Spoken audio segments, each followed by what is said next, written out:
Typische Limburgse voor- en achternamen, daar gaan we het over hebben. En iedereen kent die namen natuurlijk. Van Thijs Smeets tot met Sef Lemmes en alles wat er tussenin zit. De grote vraag is natuurlijk waar die namen vandaan komen en wat nu typische Limburgse namen zijn. En natuurlijk wie lang dat die namen nog zullen blijven bestaan. En daarover gaan we het vandaag hebben. Dat met Leonie Kornips, taalexpert, hartelijk welkom. En Oesje Werend van het Wieland Roekenfonds, ook hartelijk welkom. Ja, laten we meteen vooraan beginnen. Wat zijn nou die typische Limburgse namen? Welke namen komen nou het meest voor? Nou, heel gek. De eerste naam die het meeste voorkomt is Jansen. Ja, dat toch? klinkt niet echt heel erg Limburgs, maar dit is wel in de provincie. Ja. Maar de tweede zie ik is Smeets, Peters, Hendricks, Jacobs. Dus alle namen, vooral die herleidbaar zijn tot een voornaam, Jacob of Hendrik. En dan met een S erachter. Dat is typisch wel iets voor Nederlands Limburg en ook voor Belgisch Limburg. Oké, want die R staat eigenlijk gewoon voor zoon van. Zoon van, ja. En Jansen, dat is eigenlijk de zonen voor Jan. Ja. En dat is meer het andere Nederlandse manier om aan te geven bij wie je behoort, tot welke familie je behoort. Maar vooral in Limburg is die S heel erg vermaard en berucht. En die staat achter de naam. Kunnen we teruggaan tot zeg maar eeuwen geleden en dan zeggen van dat is de eerste Limburgse naam? Of is dat wat lastig te bepalen? Nou, dat is wat lastig te bepalen. Want hoe zijn die namen in het leven gekomen? Ze denken, of in ieder geval de bronnen geven aan, de allereerste namen waren in feite ook weer beroepsnamen. Dus Timmerman, als je Timmerman heet, geheid dat je voorvader toen ook wel Timmerman was. Of Kuiper, dat je iets deed met kuipen. Je kan ook als voornaam, als achternaam hebben dat je vernoemd bent naar dieren. Wolf, de haan, vos. Je kan naar een plek vernoemd zijn. Is dat typisch Limburgs? Dat geldt toch eigenlijk voor heel Nee, Nederland? dat geldt voor heel Nederland. Wat wel dan typisch iets voor Limburg is dat die S erachter komt. Ja, ja. Dus je heet dan Haans of Timmermans, dus die S komt er dan achter. Je kan ook vernoemd zijn naar de plek waar je vroeger je voorvaderen gewoond hebben. Op de berg, van de berg. Of waar je vandaan komt, van Maastricht of van Zweden. Of, Ja.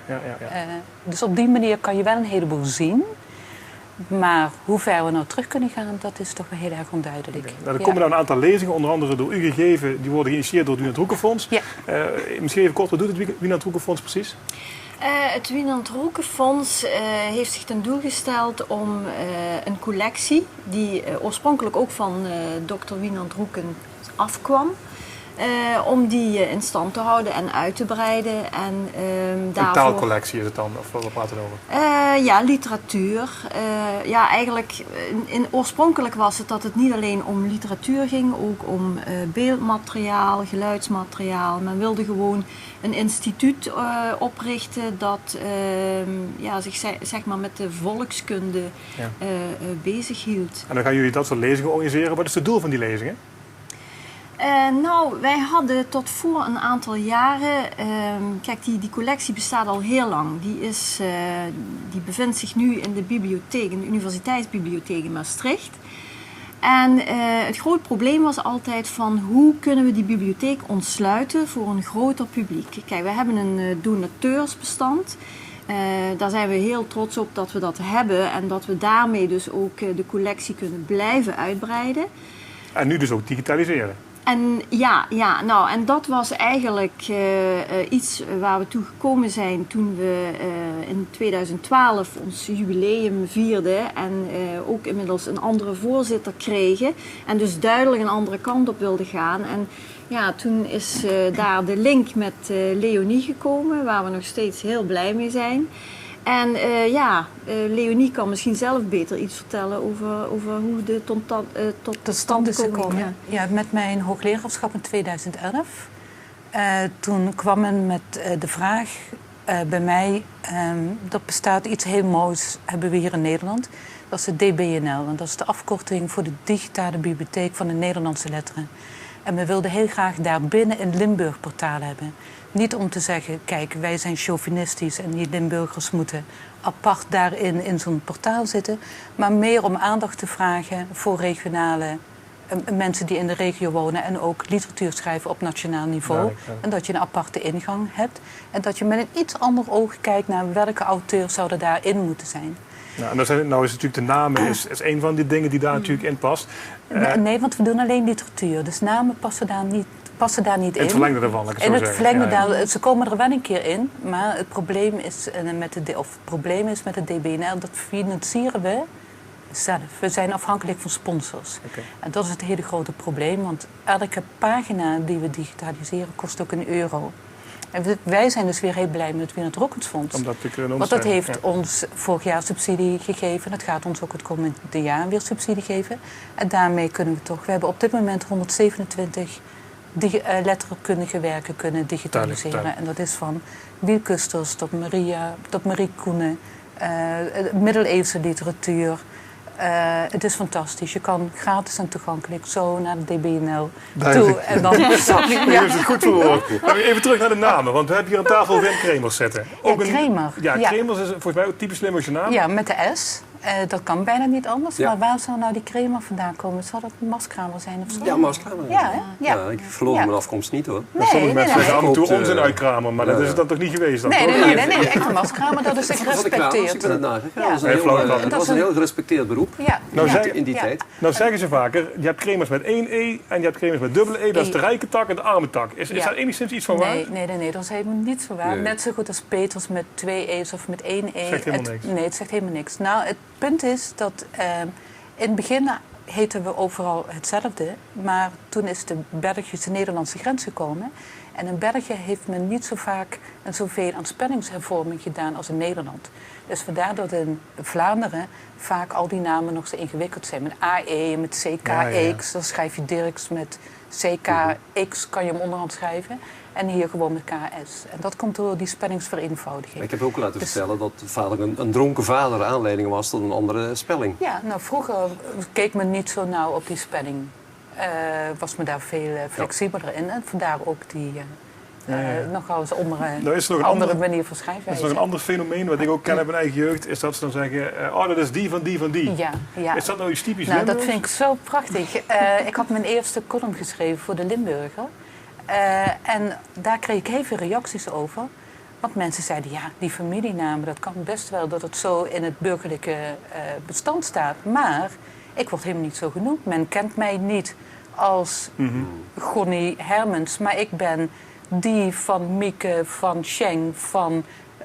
En daar kwamen dan nog een heleboel... Vaak ook beroepen erin, hè, van de bakker. beroepen of van erin. de- Ja, of van een plek, van de hei, of van de veeën, Ja. van de berkenboompjes. Of van allerlei, of uit de hei, van de hei. Ja. En dat is natuurlijk prachtig. Ja, want er je waren ziet in natuurlijk die kleine gehuchten. Dat was Daarom. allemaal inteelt natuurlijk. Ja. En er waren allemaal Nou ja, Jansen. ik En er weet waren niet- 100 Jan Jansen, maar wie is dan die moest hebben? Dus dat was heel dan snel was geneigd of- om... Ja, naar het beroep of hoe je Ja. eruit zag, of hoe dan ook. Maar er werd wel iets op verzonnen. En dat is natuurlijk heel erg mooi. Want je kan aan één naam zien wie de voorouders zijn. Dit Ja. gaat weer tot 6 generaties terug. Dat is toch fantastisch? We hebben het gehad over Ja. de achternamen. Je Ja. hebt ook typisch Limburgse voornamen. Ja. Tijken, Jeu, Ja. ik noem zo Ja, op. ja, ik heb er hier een paar. Ik Ja, mag laat even eens gaan. spieken. Ja. Geertrui bijvoorbeeld. We Tru. hebben Ietje. Tru bijvoorbeeld. Naan zie ik hier staan. Naans. Die is minder bekend Ja, bij. Fien. Fien, Fien. Fien van Wordt wel eens Jozefien. genoemd. Ja. En bij de heren hebben we Nulke of Kries en Krit. En natuurlijk de Keup, hè, van de Keup van Heren, even erin. En Ber en Berke en Chang en Scheng en Chef. En, dat zijn toch wel typische voornamen van Nou is het heren. lange tijd geweest, dat was logisch, je werd zo genoemd, vaak Van naar je je- voorvaderen. ja, Dan kwam er waarschijnlijk een periode dat iemand zegt, die Ja. naam is oudbollig, we gaan wat Ja. anders doen. Ja. Waar zitten we nu? Is het nu weer modern om Tij en Tjeu en Ber en zo Nou, te noemen? het gekke is, ja, ik ben een hondenliefhebber. Want bij mij in het park komen natuurlijk steeds nieuwe hondjes. En die krijgen stoere, korte mannennamen weer. Die heten weer Jan en Piet en Kees. Dat zijn de hondennamen. Ja. Maar ik weet niet hoe het zit bij mensennamen. Maar we hebben een paar jaar geleden even de mode gehad om ze te noemen naar natuurverschijnselen. Ik weet niet of dat hier in Limburg ook zo was. Sterren, Nee, gelukkig niet hoor. sterren, Als sterren, savanne, ja, ja. Dat is ons op spaat sterren, gebleven. Ja. rivier, savanne, steppen. Dat soort namen. Dus dat is dan heel Maar erg ook modern. veel naar helden. Hè? Ik ken een man in Stijn, die was helemaal gek van een voetballer. Ja. En die heette Di Stefano. En nu heeft die jongen, die loopt zijn hele leven rond Want als met Disti. Ja. What's in a name? Ja. Maar nu de belangrijkste vraag, Ja. hoe lang hebben we nog die Limburgse namen? Want natuurlijk door alle invloeden en huwelijken met mensen die van buiten Limburg komen, veranderen ook natuurlijk vaak de namen. Kun je een voorspelling doen? Dat is een lastige Zijn we aan het vraag, uitsterven zeg. met z'n allen? Of, Nee, dat denk ik niet hoor. Dat gaat nog wel keurig door. Ik denk het wel hoor. Dat gaat ik denk keurig dat we echt door, aan het uitsterven zijn. Daar moeten we ook niet Ja. treurig om zijn. Dat is de evolutie. Ja. Nou ja, het ligt er natuurlijk aan wie met wie trouwt en wie de achternaam overneemt.